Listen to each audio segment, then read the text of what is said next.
Bienvenidos a esta masterclass. En primer lugar, decir que soy Cristina García, licenciada en Derecho y abogado y dedicada desde hace aproximadamente 30 años al comercio internacional, tanto en su vertiente jurídica como operativa, como en su fundamentación teórica, compaginado con mi vida docente, entre otras escuelas de negocios, aquí en IEP, en Instituto Europeo de Posgrado.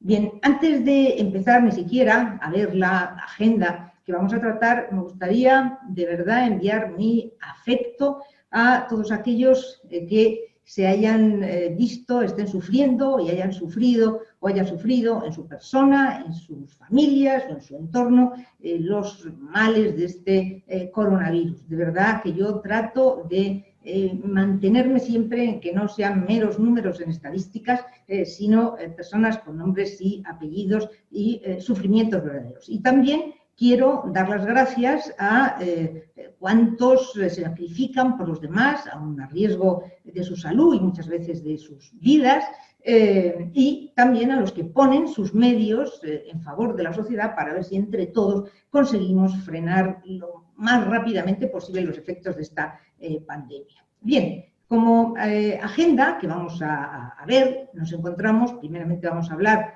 sobre el o la, que es como dice la Real Academia, aquí hay que decir, la COVID-19, el impacto geopolítico que se prevé que pueda tener, el impacto en el fenómeno de la globalización y el comercio internacional y las enseñanzas y esperanzas que de toda crisis, al final, algo bueno indudablemente tiene que salir. Bien, en primer lugar, a mí me gustaría decir que parecía que nos encontrábamos, llevamos un tiempo, que sobre todo en este mundo occidental nos parecía que nos encontrábamos en un lugar más bien pues, seguro. Y yo, de hecho, por eso he puesto esta diapositiva aquí de un mundo un poco pintado de manera naif, un poco infantil. Porque, de hecho, previamente habíamos tenido ya dos circunstancias bueno, pues importantes, que habían sido, por un lado, los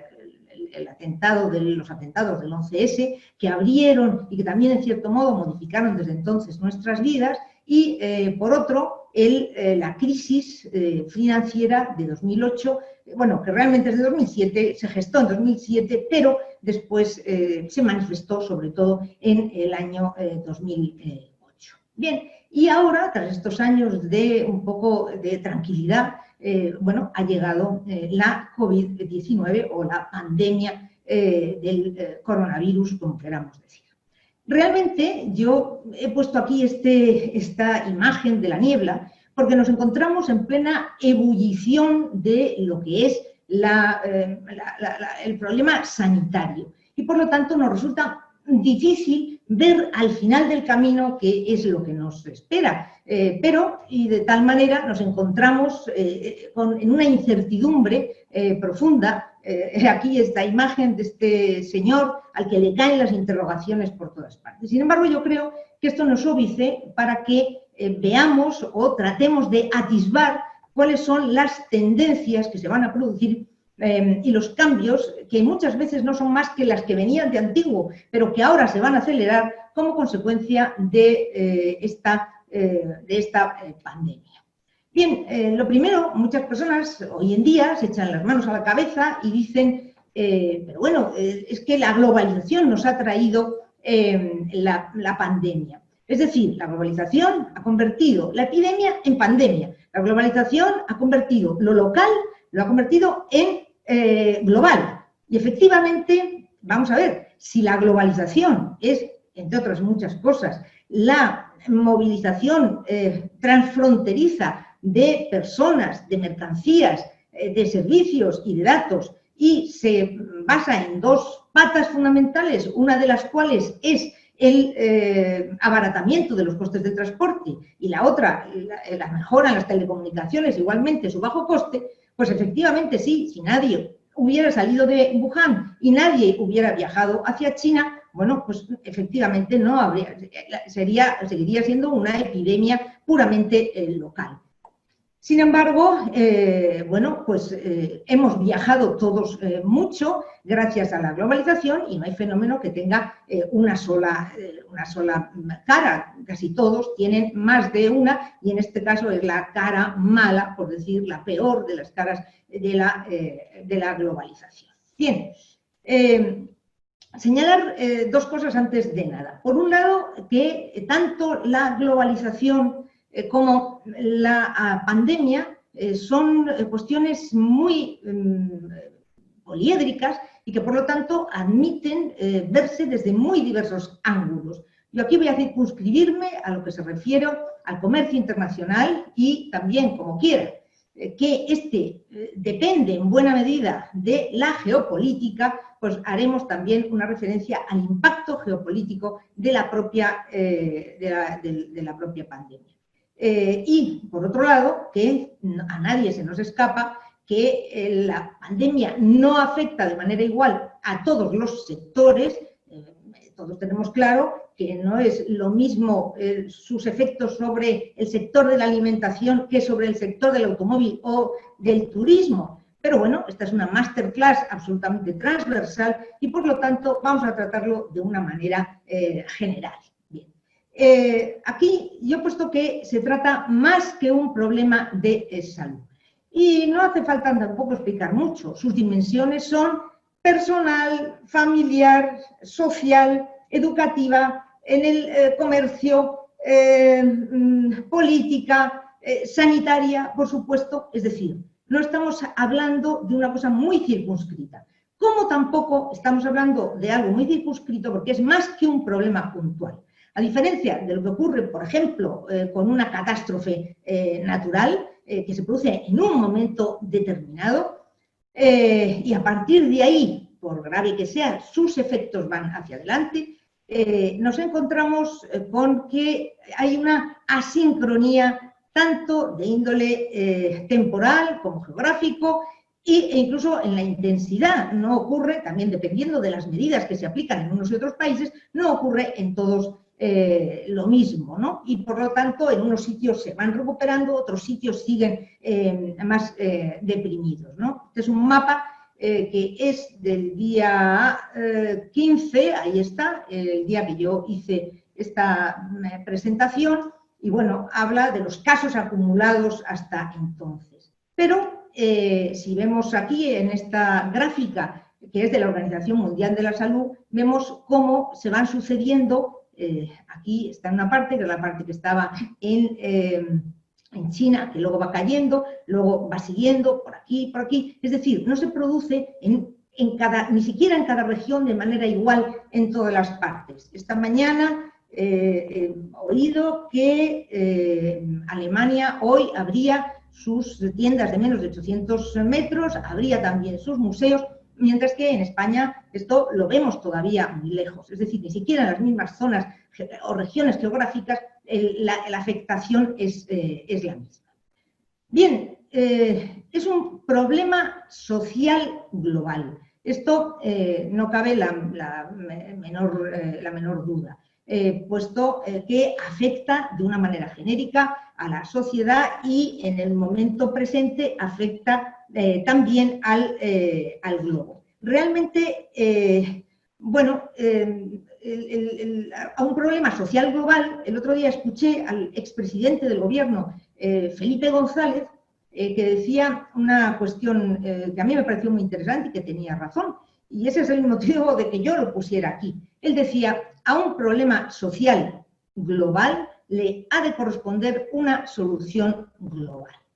Y sin embargo, ¿esto ha sido así? Bueno, pues creo que todos sabemos perfectamente que no, que, digamos, cada país ha ido por su lado y tratándose de algo que merecía una agenda global, sin embargo, no la ha tenido y, bueno, pues cada uno ha aplicado sus medidas cuando le ha parecido, de la manera que le ha parecido, etcétera, como digo, con consecuencias también diversas. En definitiva, el grito ha sido el de sálvese quien pueda. sálvese quien pueda, porque no ha habido unanimidad y a pesar de que se ha intentado, hablaba Felipe González, el expresidente del gobierno español, en un documento que se había presentado al G20 para ver si había una posibilidad, realmente no ha sido así. Bien, entramos entonces para ver el impacto geopolítico. Bueno, decir que muchas veces cuando nos encontramos ante una crisis, realmente lo que estamos haciendo es enfrentarnos a un espejo que nos devuelve nuestra imagen real, no la imagen que los políticos han querido hacernos ver, sino de verdad cómo somos y cómo estamos y qué pasa en los tiempos que no son de bonanza. A mí me gusta mucho una imagen que se estudia, que normalmente se aplica en gestión de stocks, ¿no? Y en la que un velero navega en un mar o en un lago con muchísima agua, que se supone que tenemos mucho stock. Entonces, en ese momento, pues las rocas, que son los problemas, están debajo.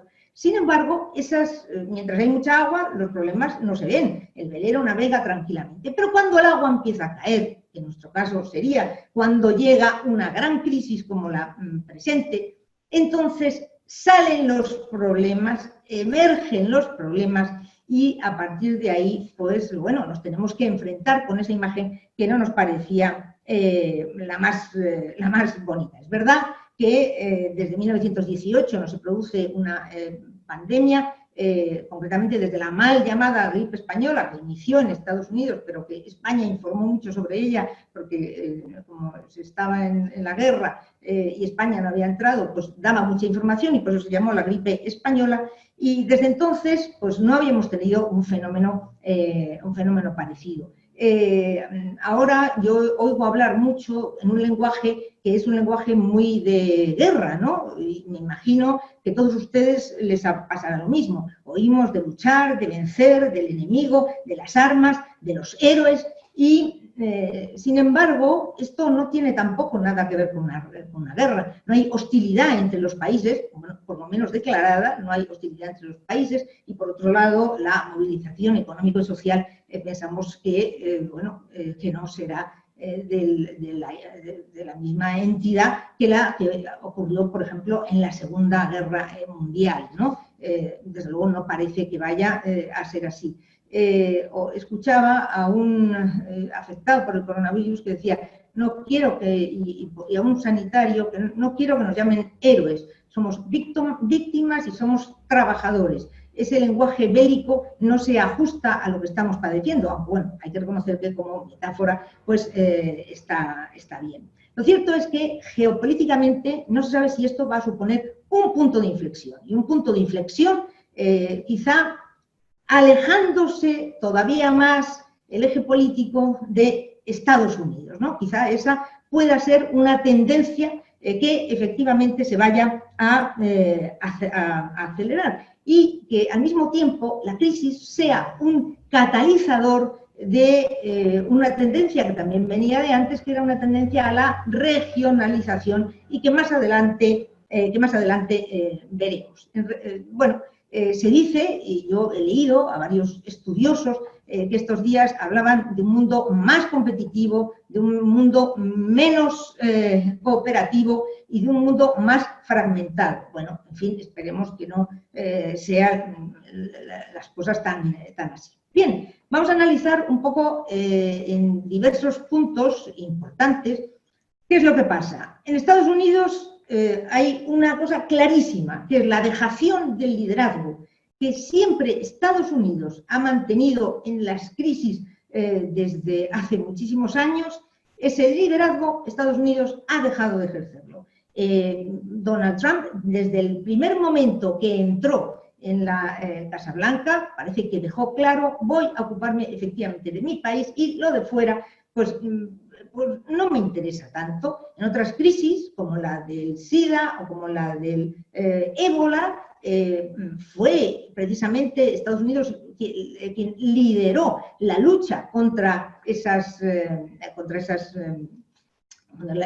epidemias, ¿no? También.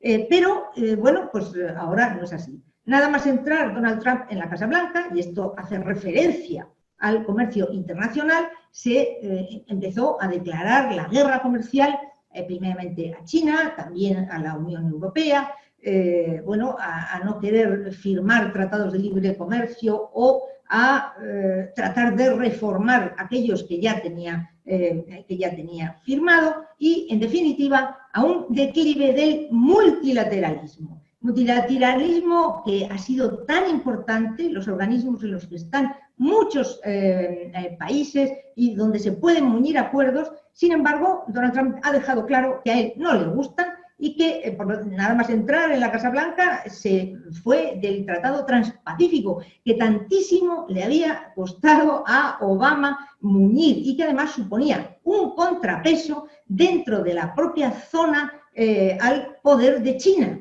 Era un tratado verdaderamente fundamental. Y, sin embargo, Donald Trump dijo que, sinceramente, no le interesaba. Ahora ha anunciado, no sé si ayer o antes de ayer, la retirada de los fondos de la Organización Mundial de la Salud por ese sesgo chino que tiene. Es verdad que la Organización Mundial de la Salud no se ha destacado por su gran intervención, y es verdad que apoyó a China cuando en un momento China bueno, pues no se estaba, por decirlo de una manera coloquial, portando muy bien.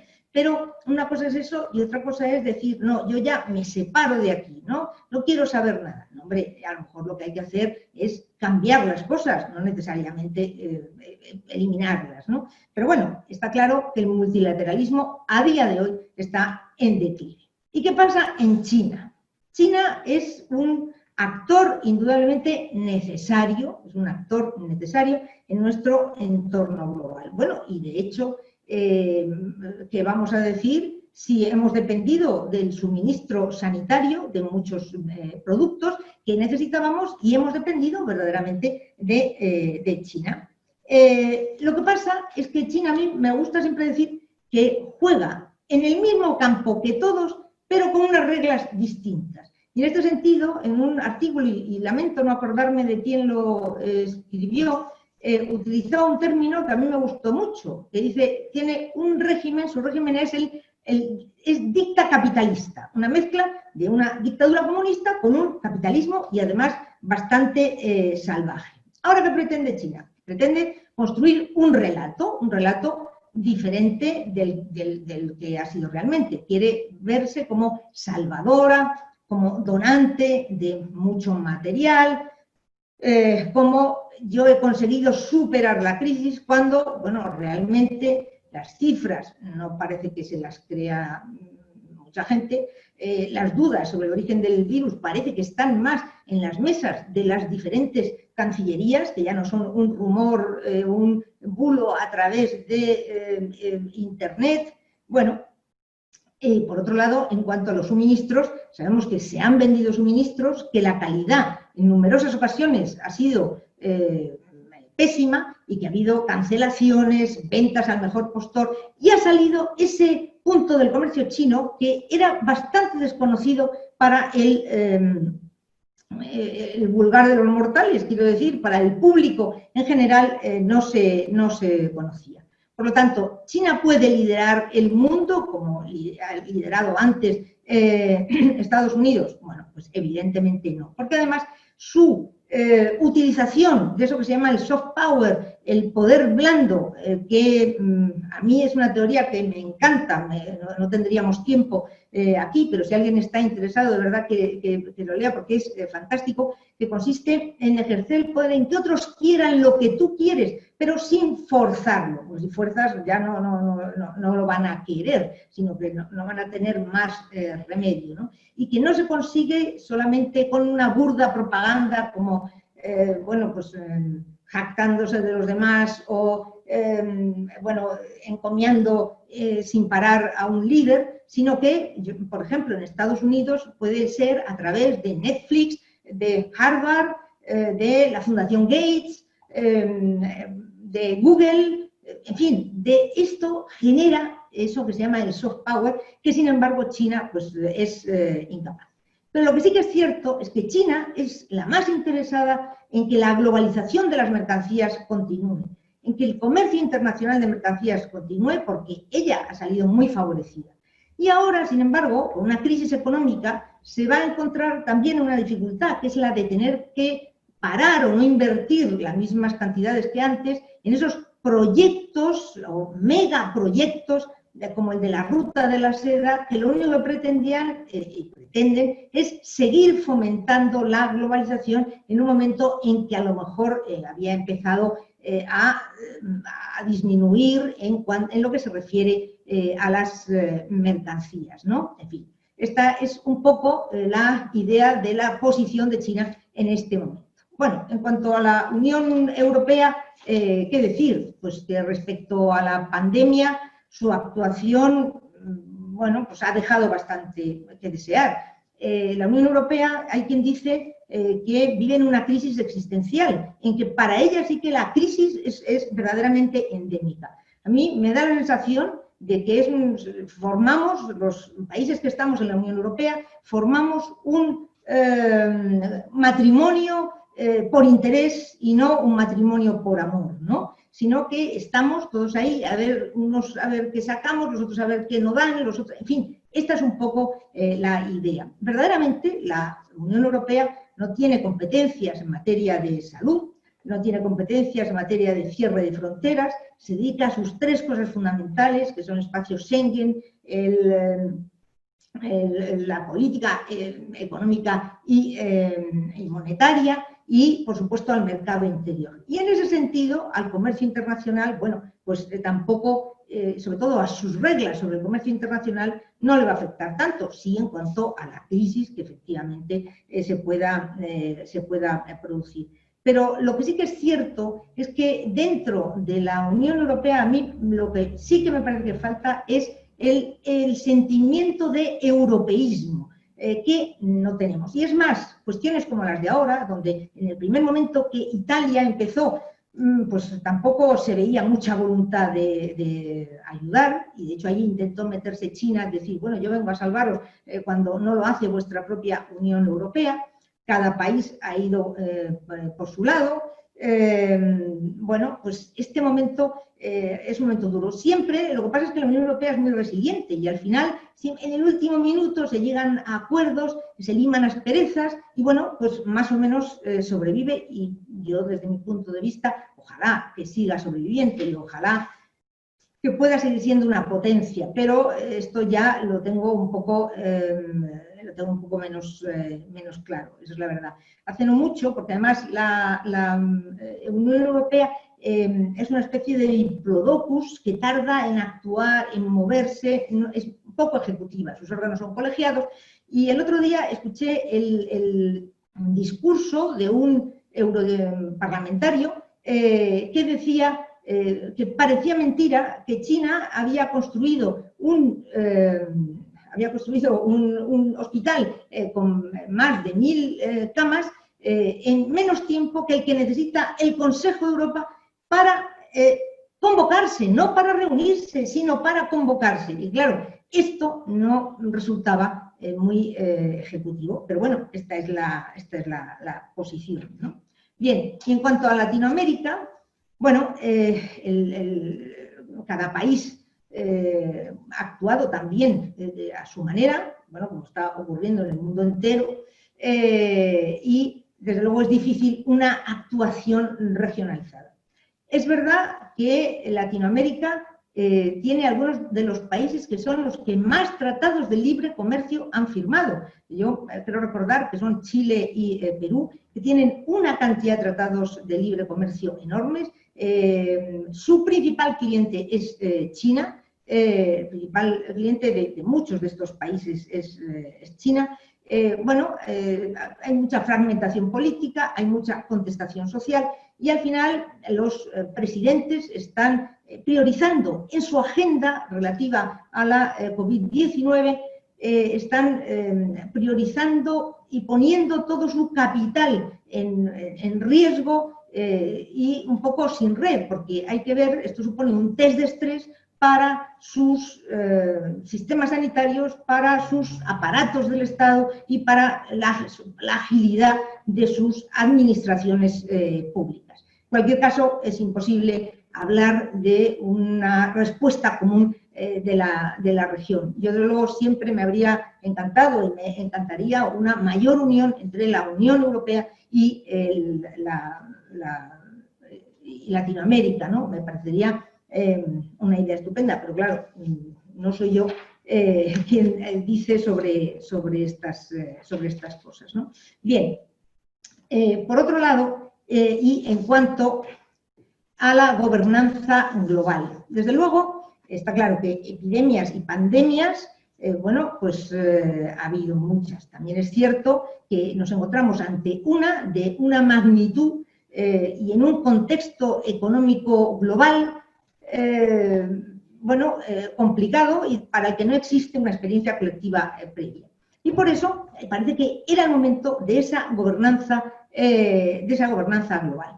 Sin embargo, y por decirlo de una manera, vamos a decir, coloquial, parece que las instituciones se han puesto un poco de perfil. Se han puesto de perfil y, bueno, pues el G20 ha sido convocado por Arabia Saudita, bueno, la OCDE pues, ha hecho algunas cosas, pero más como para figurar. La Organización Mundial de la Salud, ya hemos dicho, bueno, pues que han metido bastante la pata y, entre otras cosas, también es verdad que el coronavirus es una enfermedad que está cambiando día a día y que cada día tiene tratamientos distintos, se ven cosas nuevas, particularidades nuevas, tampoco podía hacer mucho más. Y la Organización Mundial del Comercio, la verdad es que desde la guerra comercial iniciada por Donald Trump, bueno, pues está un poco, vamos a decir, tocada, ¿no? Bueno, yo he puesto, ahí he hablado sobre el Fórum Económico Mundial, también conocido como el Foro de Davos, pues sabemos que tienen esa reunión mundial todos los años, y porque quizá ahí sí que se reúnen las élites que tendrían capacidad para cambiar las cosas. Lo que ocurre es que, bueno, no tienen ejecutividad para hacerlo, pero yo sí que creo que sus tendencias habrían de ser tomadas en consideración. Bueno, y nos podemos preguntar, ¿y hacia dónde va este mundo, no? ¿Qué va a pasar con este mundo? Bueno, pues hay un autor que se llama, y aquí está, Ian Bremmer, que publicó este libro y que estableció la idea del G0. G0, ¿por qué? Pues por decir, hablamos del G20, que son demasiadas tendencias para que se pongan de acuerdo en grandes cosas. El G7, que esta vez ha sido convocado por Francia, contrario de lo que solía ocurrir antes, que siempre, muchas veces quien lo convocaba era Estados Unidos, pero como hemos dicho, ha hecho dejación de ese liderazgo. Bueno, se pensó en un G3, formado por Japón, Estados Unidos y la Unión Europea, como para establecer la agenda global y liderar esa agenda global. Incluso en un G2, a ver si es posible que se unan China y Estados Unidos y un poco entre los dos, pero bueno, eso está claro que es misión imposible, como se suele decir. Bien, Ian Bremmer establece, y lo tengo aquí escrito para leerlo directamente y no equivocarme, dice que el G0 hace referencia a un vacío emergente de poder, creado por la disminución de la influencia occidental y el incremento del enfoque nacionalista. Dice, bueno, lo que trata es de explicar un mundo en el que no hay un país o un grupo de países que tenga la capacidad y la voluntad económica y política de impulsar una agenda verdaderamente global. Bueno, pues podríamos decir que estamos ahí, en el G0, aunque formalmente tengamos el G7 y el G20, pero no parece que haya un liderazgo.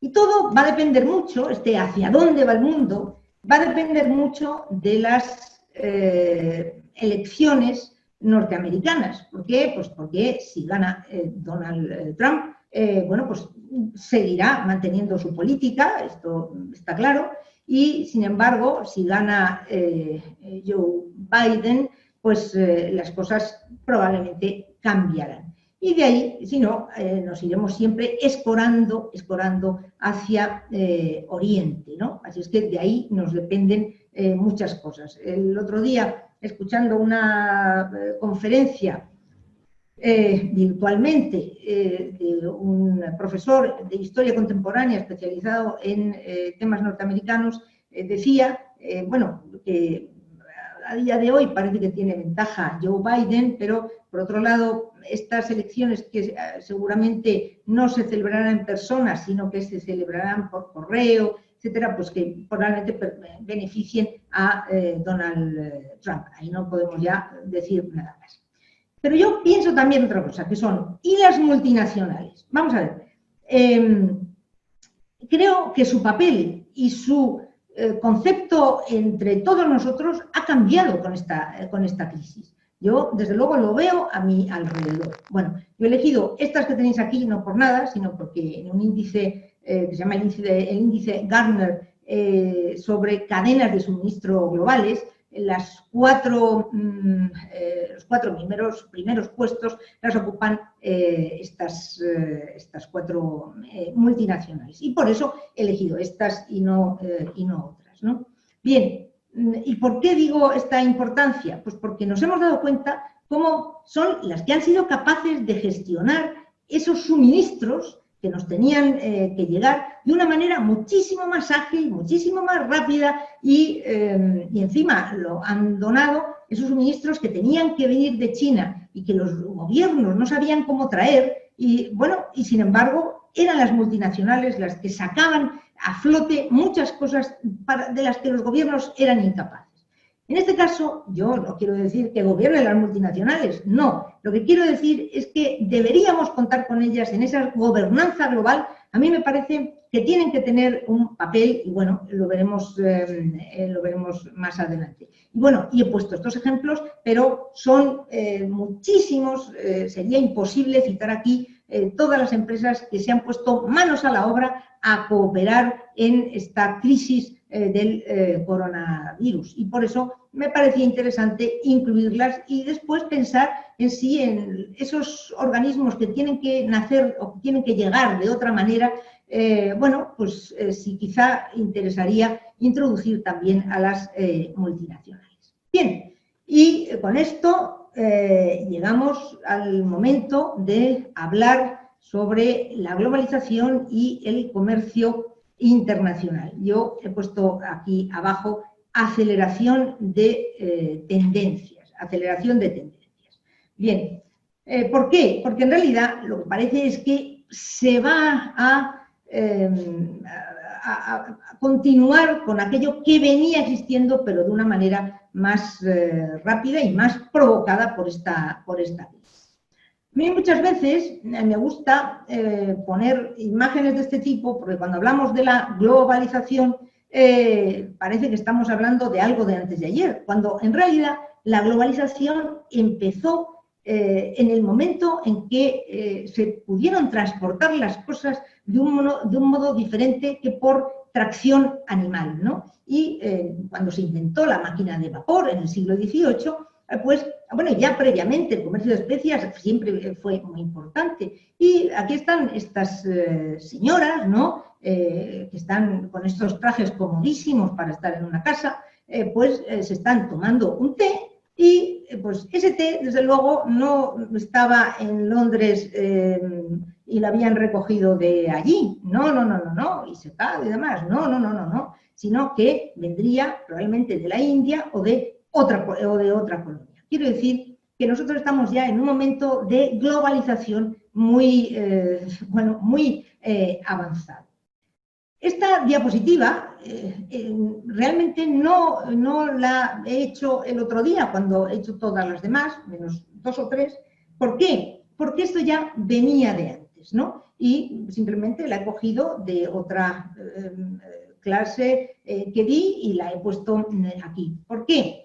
Pues porque, como todos sabemos, estamos en un momento de nacionalismos, populismos, proteccionismo, cada uno, como no sé quién decía el otro día, my country first, mi país lo primero, ¿no? No solamente América, sino mi país lo primero. En cualquier caso, hemos tenido en Europa la crisis del Brexit, de la que, por cierto, así como de otras, Europa no ha salido muy bien parada, como las de los refugiados. Sin embargo, de la del Brexit parece que lo ha gestionado mejor. No a los tratados de libre comercio. Bueno, mucho proteccionismo. Y bien, ese es el ambiente en el que más o menos estamos. Yo quiero comentar una cosa. Siempre que pensamos en la globalización, ¿qué es lo que aparece? Esto es lo que aparece.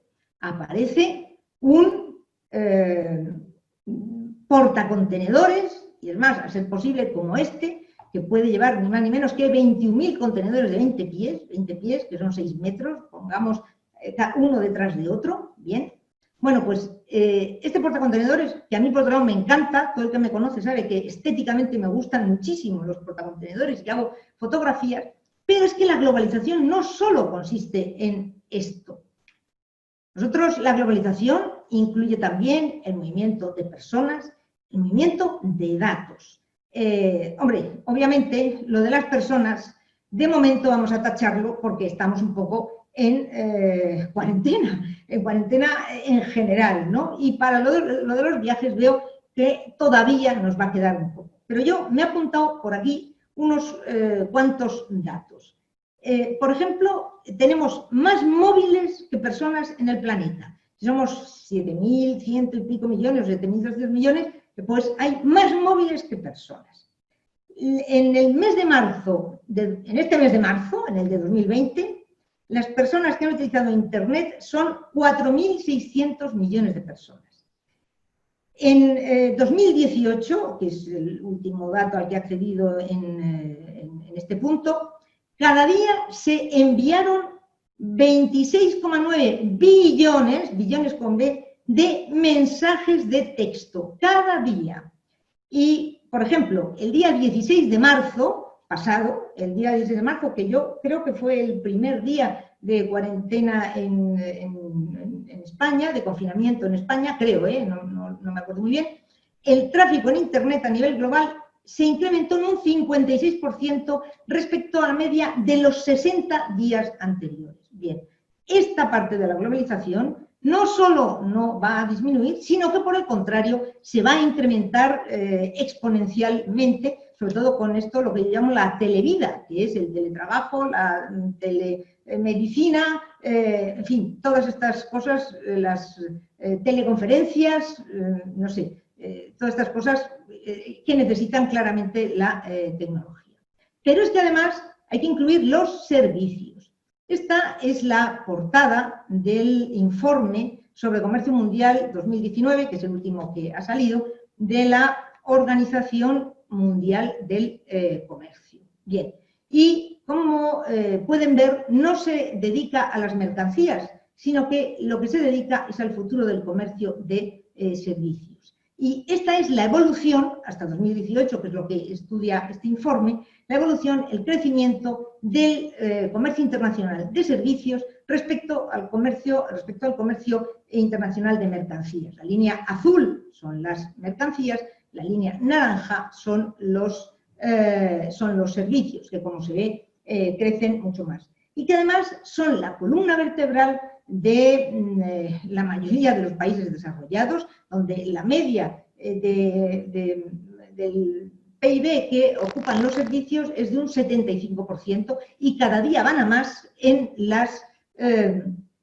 los países en vías de desarrollo. Bueno, se suelen tratar menos, primero porque los servicios son más complejos y, bueno, porque es verdad que siempre nos estamos imaginando ese portacontenedores lleno de mercancías, que es lo que parece que tenemos cerca. Pero todos conocemos, por ejemplo, esta servificación de las cosas que se está produciendo ahora. Es decir, se desdibuja la línea, vaya, he puesto 2 veces la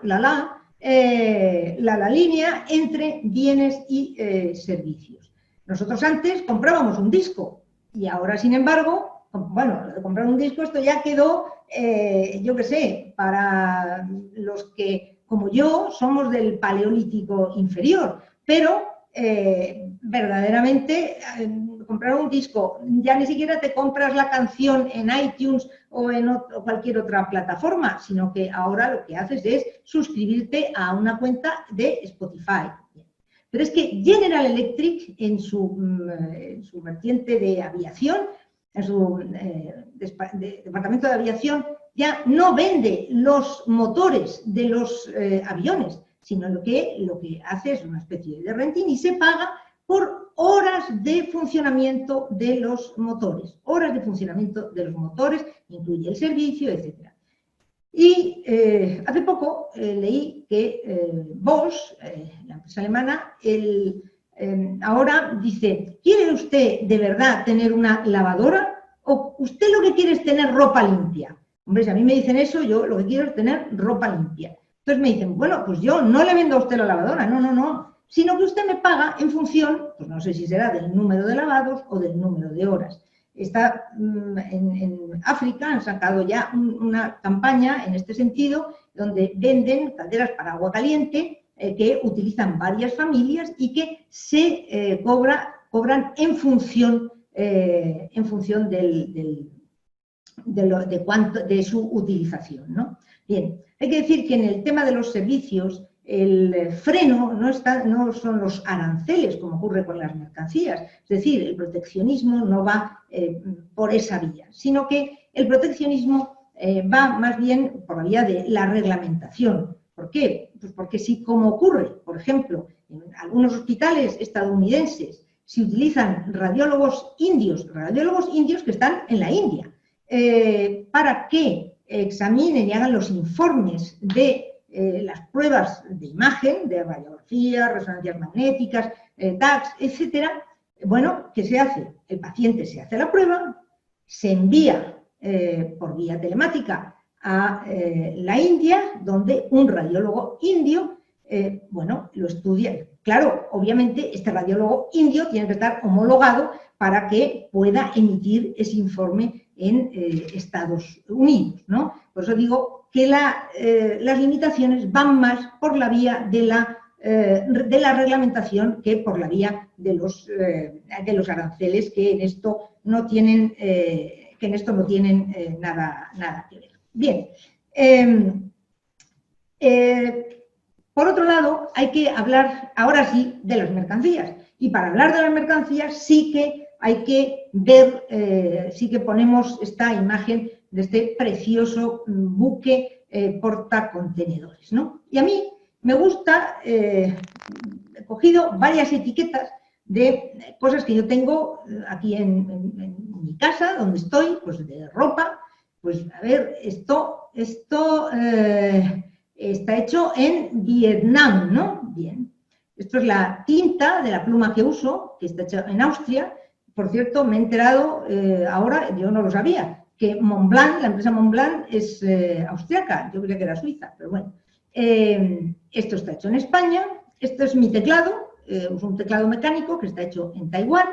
Esto está hecho en Portugal.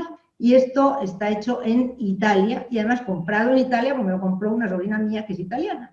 A ver, esto y esto pertenecen al mismo grupo Inditex del que hemos hablado antes. Uno es de Zara, el otro de Zara Home y el otro de Massimo Dutti, para ser más exactos. Y si ustedes ahora mismo en su casa se ponen a mirar alrededor y empiezan a ver las cosas que tienen, no digamos ya lo que se hace referencia a la tecnología, sino la ropa, algunos adornos, un montón de cosas, a lo mejor cuadernos, yo qué sé. Bueno, pues muchas de esas cosas resulta que no están hechas en su país, sino que vienen de fuera. Hasta un punto que yo hace unos años fui, por una casualidad, a un productor de melones en un pueblo que hay cerca de Madrid, donde hay muy buenos melones, que se llama Villaconejos. Bueno, pues en ese sitio yo le comenté, son unos melones buenísimos, y a mí me gusta mucho, y le comenté al dueño del centro, digo, hay que ver cómo consiguen ustedes que ahora sus melones estén todo el año en las fruterías.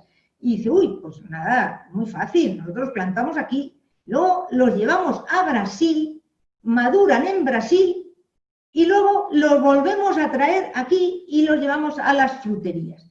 Claro, yo no sé si eso llega a un momento que verdaderamente nos parece un poco una locura. Hemos creído ya que todo era posible. Pero el año pasado,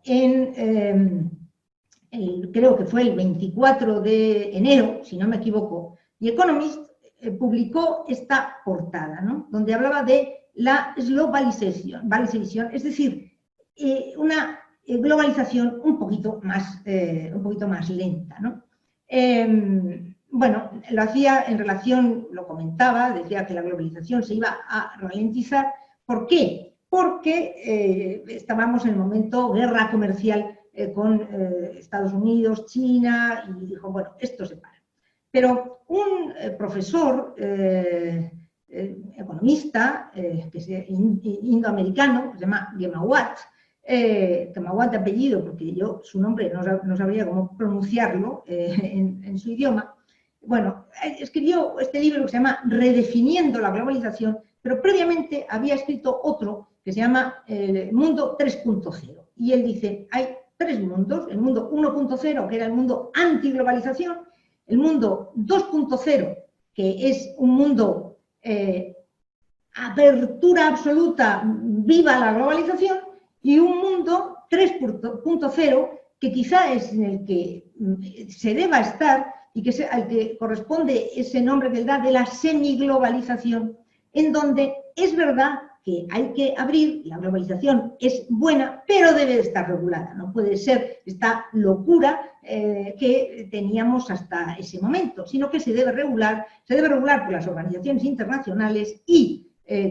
luego los estados aplicar lo que esas organizaciones dicen, cosa que no es tan corriente. Muchas veces las organizaciones dicen y luego los estados hacen absolutamente lo que quieren.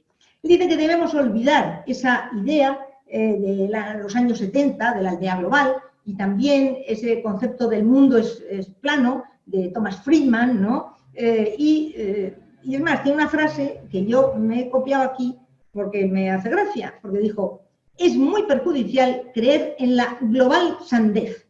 Él dice, vamos a ver, ¿qué tanto por ciento de las llamadas telefónicas son internacionales? Muy pocas. El 90% de los estudiantes sí, se van a estudiar un año fuera, pero ¿dónde hacen sus carreras? Realmente no en el extranjero, sino en su propio país natal. Incluso dice, añade un dato, que en materia de inmigración nunca se ha superado el récord que fue en 1910, antes de la Primera Guerra Mundial. Dato que yo no he confirmado, pero que él lo dice, ¿no? Bien, y dice que la semiglobalización es quizá la que nos puede llevar a cotas de prosperidad económica y social y a un mayor enriquecimiento cultural, ¿no?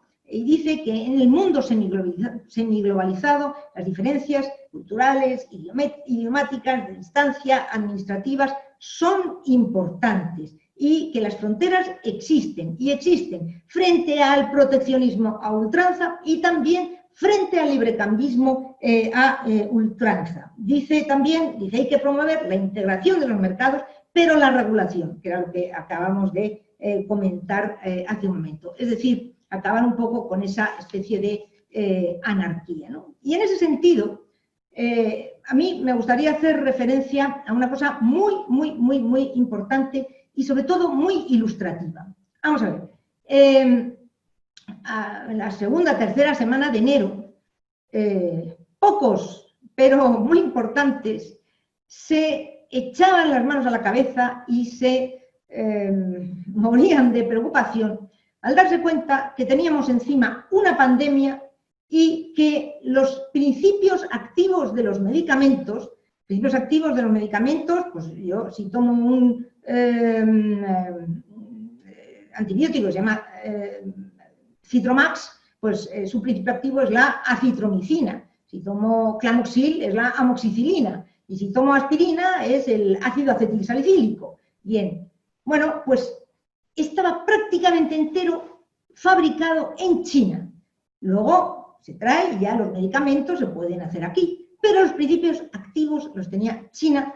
Bueno, pues ¿por qué? Porque las empresas han ido deslocalizando en China, incluso esto de una manera verdaderamente desmesurada. Y claro, el peligro ¿cuál era? Y sí, China, que muchas veces puede castigar por motivos políticos o de tipo que sea, dice, oye, pues ahora yo lo restrinjo. De la misma manera que, por ejemplo, el 80% del paracetamol se fabrica en India. En India, en esta crisis, hubo un momento en que pensó, ¿sigo mandando paracetamol o lo voy a necesitar para la cantidad de millones de personas que tengo? Bueno, porque se ha puesto todo en esas manos.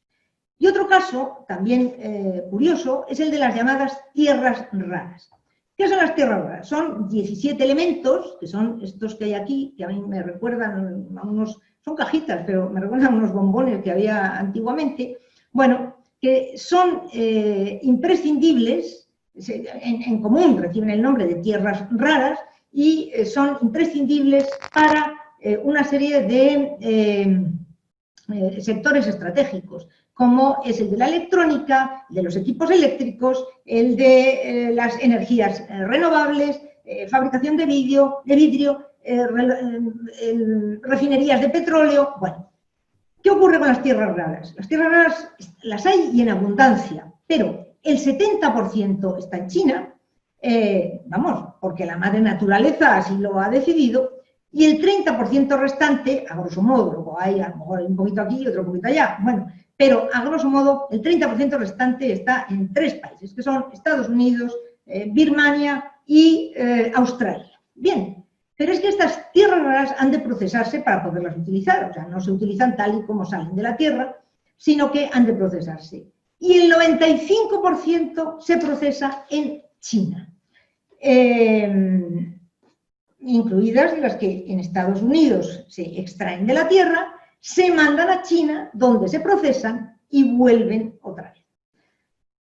¿Qué pasó? Se acordarán ustedes de cuando Donald Trump amenazó a Huawei, y, bueno, amenazó, bueno, hubo una protesta grande y estableció sanciones a Huawei por posible espionaje, etcétera. Bueno, luego al final esto se intercambió un poco por acuerdos comerciales, pero bueno, son cosas que pasan, ¿no? Se mezclan aspectos para negociar con unas cosas y con otras. Bueno, el día que Donald Trump anunció el tema de Huawei, al día siguiente el presidente chino Xi Jinping se fue a hacer una visita a un centro de procesamiento de tierras raras. Y esto no fue una cosa casual, esto fue una amenaza. Esto fue decir, ojito, que yo aquí es donde transformo todas las tierras raras, incluidas las tuyas y las del mundo. Y si el mundo quiere seguir funcionando, depende de estas tierras raras. Bien, estos son 2 ejemplos de cómo no se ha tenido cuidado en sectores estratégicos de hacerlo de una manera diferente. Y vamos al tema de las cadenas de suministro globales. Yo he puesto aquí esta cadena de un Boeing 787, bueno, pues porque tiene un dibujo simpático, es agradable de ver. Claro, evidentemente es poca cosa, porque es como un poco el fuselaje, las alas, el timón, y vemos que hay pues de Italia, Corea, Japón, Estados Unidos, Canadá, Suecia, UK, que fabrica los motores, Rolls-Royce, Francia, por aquí, bueno. Pero seguramente si yo ahora mismo viera la cadena de suministro de un escáner que tengo aquí, la cadena de suministro de una impresora o la cadena de suministro de mi teléfono, que además es un iPhone y está en internet en el momento que ustedes la quieran ver, verán cómo cada cosa viene de un sitio. Bien, El otro día, en una mesa redonda con directores de cadenas de suministro, bueno, pues la verdad es que me resultó interesantísimo porque hablaban un poco a corazón abierto, ¿no? Y ellos decían que estas cadenas de suministro largas y estrechas, y en las que además había muchas capas, porque yo compro a un proveedor chino, pero ese proveedor chino a su vez tiene otro que es el que le vende no sé qué, y ese a su vez tiene otro, de tal manera que no sabemos dónde estamos. Bien, ellos decían lo siguiente, decían, hemos creado cadenas para un entorno estable, es verdad. No hemos contemplado otros escenarios posibles. Y decían una cosa que tenía mucha razón. Sí, es verdad, se hacen planes de contingencia, pensamos en otras cosas, pero al final estamos en nuestra zona de confort y como un día no pasa nada y al día siguiente tampoco y al día siguiente tampoco, pues sí, se hacen esos informes, pero se hacen un poco de aquella manera, ¿no? Decían, tenemos cadenas muy sofisticadas y complejas para un mundo interconectado con flujos globales. Efectivamente, aquí cualquiera, una cuñada mía que de repente le ha dado por hacer alpargatas, pues en vez de comprar la tela aquí, pues sin embargo se va y la compra en la India.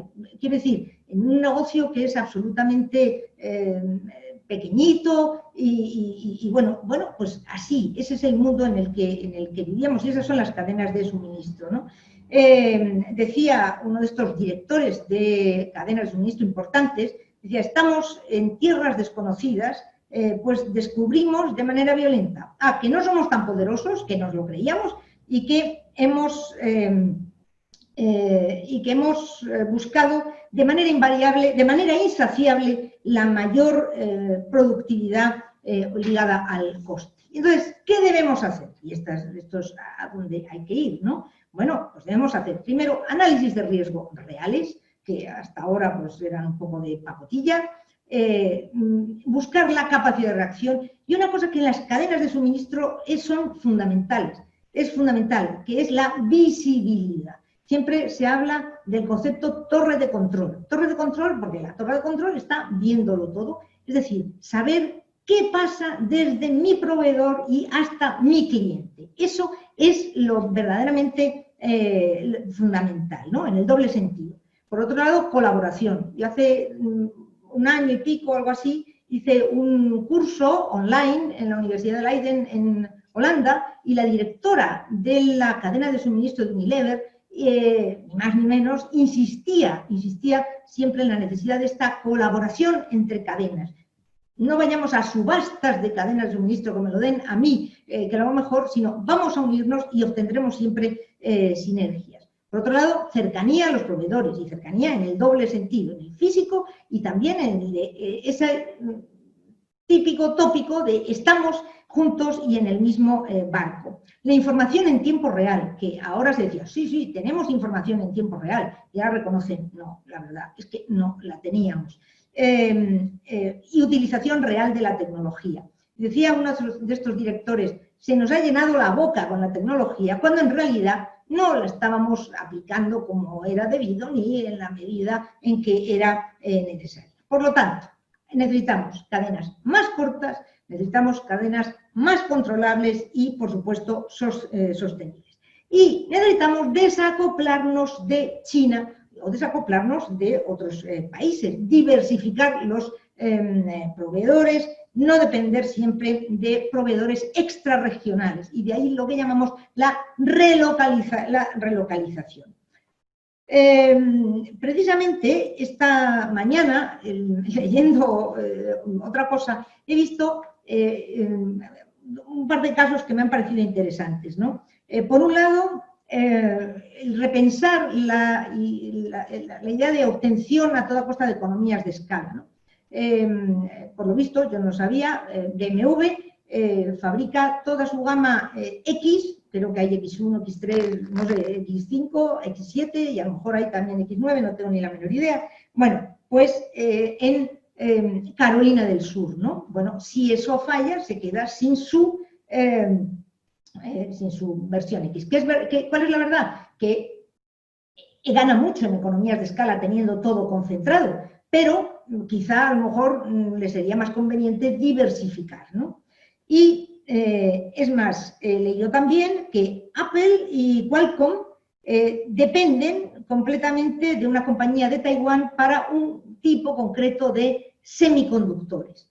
Bien, esa empresa que se llama TSMC, pero es que esa empresa, que es verdad que tiene 3 fábricas, por si acaso hay un incendio en una, pues que no haya mucho problema, esa fábrica a su vez tiene las litografías que son necesarias para los semiconductores, las contrata con un solo proveedor que está en Holanda, pero a la vez ese proveedor holandés contrata los motores ópticos con un solo proveedor que está en Alemania. ¿Cuántas posibilidades hay de que se corte? No estamos diversificando. Es que en el momento en que haya uno que corte ya hemos fastidiado toda la cadena.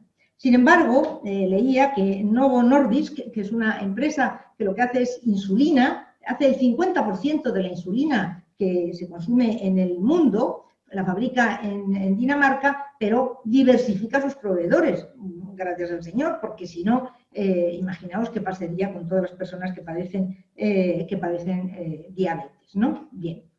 Por ello, estamos en la relocalización. Y esta es otra de las diapositivas que he recuperado de una anterior, porque era una tendencia anterior. ¿Por qué? Porque se habían incrementado los salarios en otros países, por ejemplo asiáticos, por la automatización que nos va a compensar con el crecimiento de la productividad y la mejor calidad, el rechazo al dumping social. El dumping social, saben que tiene lugar cuando en países donde tienen una legislación laboral un tanto laxa, vamos a decir, y se permiten horarios extenuantes en lugares de trabajo en condiciones pésimas. No se trata tanto del salario, porque nunca olvidemos que $1 en Estados Unidos no vale, entre comillas, lo mismo que $1 en Bangladesh, pero sí de las condiciones. Problemas de calidad, propiedad intelectual, la complejidad de las cadenas de suministro, problemas culturales, abaratamiento de energía. Conclusión, relocalicemos, y eso es precisamente lo que el grupo Inditex, que hoy está saliendo aquí sin parar, entre otras cosas, porque 3 etiquetas de mi ropa eran de esta empresa, de tiendas de esta empresa. Si nos damos cuenta, aquí establece que el 5% de nuestras fábricas se sitúan en proximidad a nuestra sede central, que está en la provincia de La Coruña, en España. Tienen 1.866 proveedores y 7.235 fábricas. Es decir, que ya están en esto que se llama la relocalización y que es tan importante. Bien, otra cuestión que se ha planteado a raíz del coronavirus es el tema del just in time, ¿no? Es decir, no produzco empujando la cadena de suministro, sino al revés. Es el cliente el que gatilla, por decirlo de alguna manera, y pone en marcha la producción. ¿Para qué? No queremos tener un gran stock. ¿Por qué? Pues porque los stocks sabemos que generan unos costes importantes. Un capital inmovilizado, riesgos de obsolescencia, roturas, robos, seguros, infraestructuras, en fin, no nos interesa. Y aún teniendo un stock de seguridad, normalmente se aplicaba el principio de Pareto, ¿no? 80-20, que el 80% de nuestras ganancias lo conseguimos con el 20% de nuestras referencias, de nuestros productos. Luego, la rotación donde se produce es en ese 20% y de lo demás, bueno, pues ya hablaremos. Sin embargo, ahora, verdaderamente, las empresas que han conseguido mantenerse, sobre todo cuando se cerró China, pues han sido aquellas que tenían un stock mayor, ¿no? Bien, esto se repiensa, pero a mí Toyota, que es una empresa a la que de verdad admiro, y este fue su fundador, el señor Toyota, no, perdonad, Toyoda, no Toyota, el señor Toyoda, y del que, a pesar de que me estoy pasando de la hora, no puedo evitar contar una cosa que a mí siempre me ha gustado mucho, y que consiste en que este señor, su madre, cuando era joven, él es un ingeniero, cuando él era joven, su madre tenía un telar, y en ese telar su madre se deshojaba porque en el momento que un hilo se cortaba, todo el resto de la pieza de la tela ya iba mal. Y al amigo Toyoda se le ocurrió crear un sistema para que la máquina se parara sola en el momento en que un hilo se soltara, de tal manera que su madre ya no tenía que estar deshojándose sobre ello. Y de este modo, no solamente me gusta la anécdota por lo de la madre, sino me gusta porque se inició la separación del hombre y la máquina. El hombre no tiene que estar siempre mirando la máquina, sino que la máquina se para cuando tiene algún fallo, cosa que me parece importantísima. Bueno, Toyota, que es la creadora verdaderamente del Lean Manufacturing, del Just in Time, bueno, sin embargo, ha sabido siempre que eso de las cadenas muy largas y estrechas, cadenas de suministro, no era bueno. Y de hecho, en sus propias plantas de fabricación suele dejar espacio para sus propios proveedores. Y yo me he apuntado por aquí que, por ejemplo, en su planta de Georgetown, en Kentucky, más de 350 proveedores están en Estados Unidos y de ellos más de 100 están en el propio estado de Kentucky. Por lo tanto, es una cuestión a tener en cuenta, ¿no? Que el just in time puede ser, pero siempre que no tengamos estas cadenas infinitas, ¿no? Bien, sectores beneficiados. Y ya prometo que no nos queda mucho, entre otras cosas porque me echarán si es que alguno de ustedes sigue todavía ahí y no se ha aburrido ya y se ha ido. El sector tecnológico, sin lugar a dudas. Pensemos en esa telesociedad y en esa televida que yo decía. No va a haber viajes físicos de momento, el teletrabajo, la telemedicina, el e-commerce, la formación online en la que estamos, pues hablemos de semiconductores, de Big Data, de impresión 3D, en fin, podríamos seguir así ad infinitum, ¿no? Bien. Sector de la salud, porque esperamos, por lo menos, que se hagan inversiones en productos sanitarios y que va a ser algo un sector muy importante, y el de la distribución local, porque el comercio online efectivamente lo exige. Bien, hemos dicho que de todas las crisis salen cosas buenas, esto no cabe la menor duda, ¿no? Estamos en un momento en que yo oigo a los gobernantes que dicen que estamos hibernados, con la economía hibernada. Pero he leído que Paul Krugman, vi un vídeo que le hacían una entrevista a Paul Krugman en uno de estos días, y él decía, Paul Krugman, que fue premio Nobel de Economía, y él decía que a él le gusta más otra expresión, y esa expresión es la de coma inducido. Y a mí, oye, si le gusta a Paul Krugman, no me va a gustar a mí. No, pero en serio me gusta porque me da esa sensación de como cuando a un enfermo se le quiere recuperar, a veces hay que dejarle en ese coma inducido para que luego pueda ir hacia arriba, ¿no? Y quizá este sea el momento de tener que encender bien el cerebro y ponernos a pensar, está claro, ¿no? Antes de nada, cuidado con las predicciones, porque ahora todo el mundo hace grandes predicciones, pero además con una precisión, esto baja el no sé cuántos %, lo otro no sé qué. Yo en estos casos siempre me acuerdo de una frase que oí en una película de Woody Allen, que no sé si habrá salido de su ingeniosa cabeza o no, pero decía que hasta un reloj parado acierta 2 veces al día, ¿no? Bueno, pues esto hay que tenerlo en cuenta. Y de entrada, en las exportaciones de China, que como vemos aquí están los meses de enero y febrero, cuando estuvo cerrado, este es el mes de marzo, bueno, pues en el mes de marzo el pronóstico era de que se iban a reducir un 14% sus exportaciones y lo real es que se han reducido en un 6,6%. Y en cuanto a las importaciones, el pronóstico era que se iban a reducir un 9,5%, cuando realmente se han disminuido solamente un 0,9%. Por eso digo que hay que tener mucho cuidado, ¿no? Bien. Esta es también la oportunidad, como decíamos antes, para repensar la gobernanza global. Debemos pensar en el papel, la estructura, poderes y contrapoderes, las funciones de las instituciones, de las que tenemos, las que salieron de Bretton Woods después de la Segunda Guerra, de la Guerra Mundial, el Fondo Monetario Internacional, Banco Mundial, Organización Mundial del Comercio. Debemos repensar esta Organización Mundial de la Salud, y desde luego tiene que ser de otra manera. Y por otro lado, lo público solo ya no nos basta, sino que quizá haga falta introducir en esas instituciones a las empresas, a los ciudadanos, a las ONGs, sin lugar a dudas.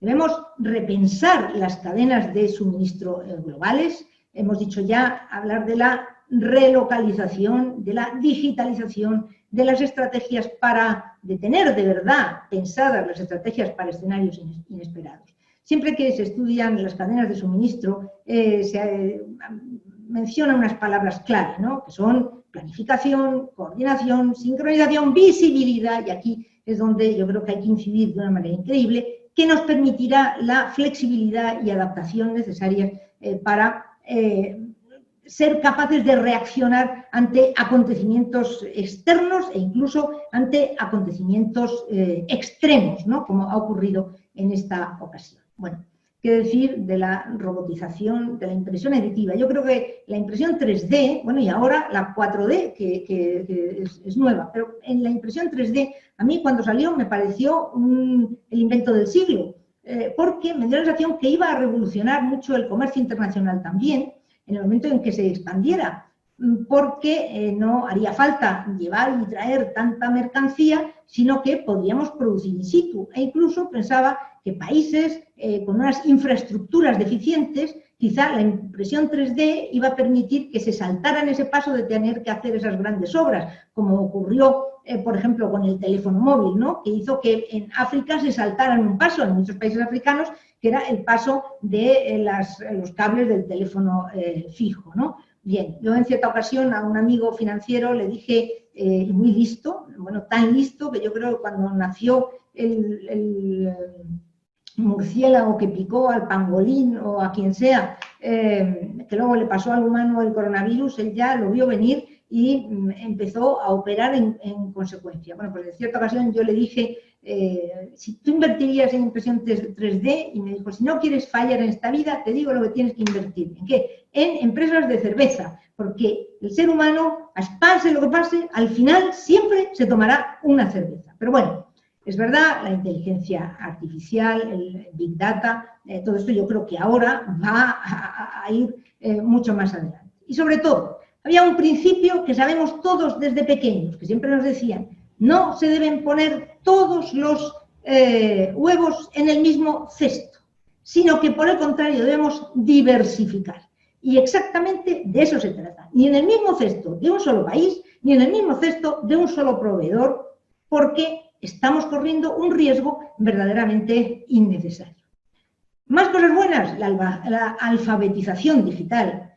¿Cuántas personas que antes ni siquiera compraban por internet, ahora lo hacen? Yo siempre he sido una fan, soy de las pocas mujeres que no les gusta ir de tiendas, pero muchas personas no lo hacían. ¿Cuántos que antes no sabían utilizar Zoom, esta plataforma, que por cierto he visto cómo está subiendo de valor minuto a minuto casi? Bueno, pues cuántos, sin embargo, ahora lo hacen. El e-commerce, que ha venido para quedarse, bajará un poco respecto a lo actual, pero ha venido para quedarse.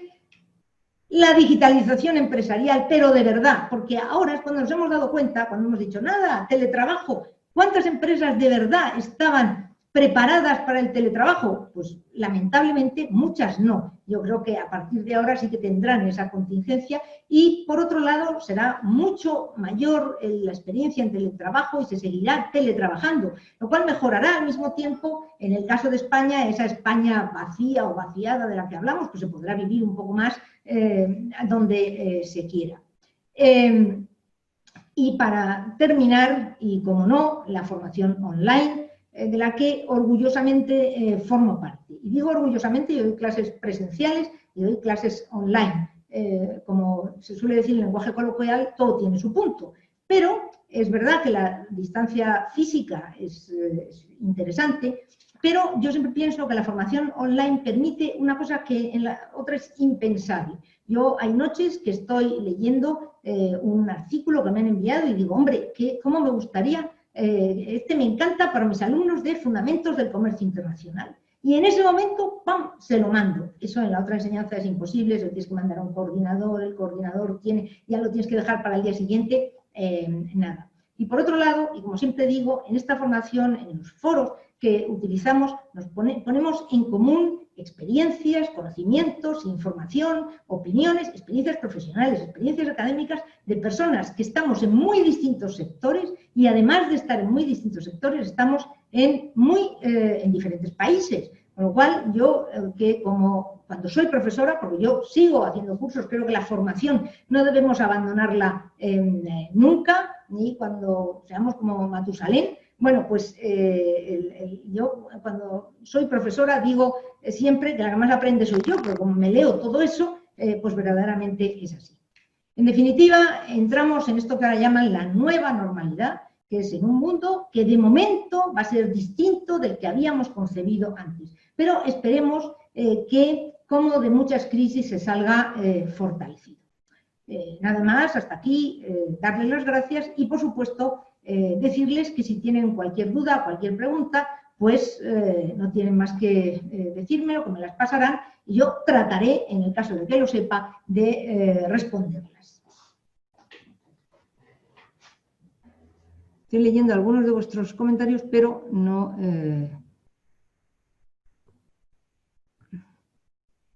me están diciendo otra cosa. Están diciendo, Cristina, no da tiempo a preguntas. No me dicen que soy una pesada, pero prácticamente.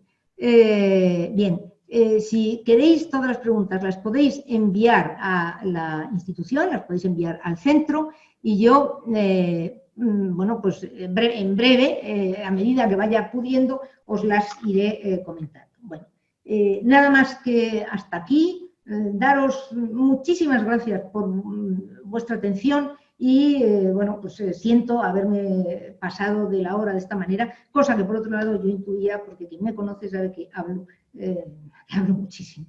O sea que, nada más, hasta aquí me despido de todos ustedes y muchísimas gracias por su atención. Un fuerte abrazo y, por favor, cuídense.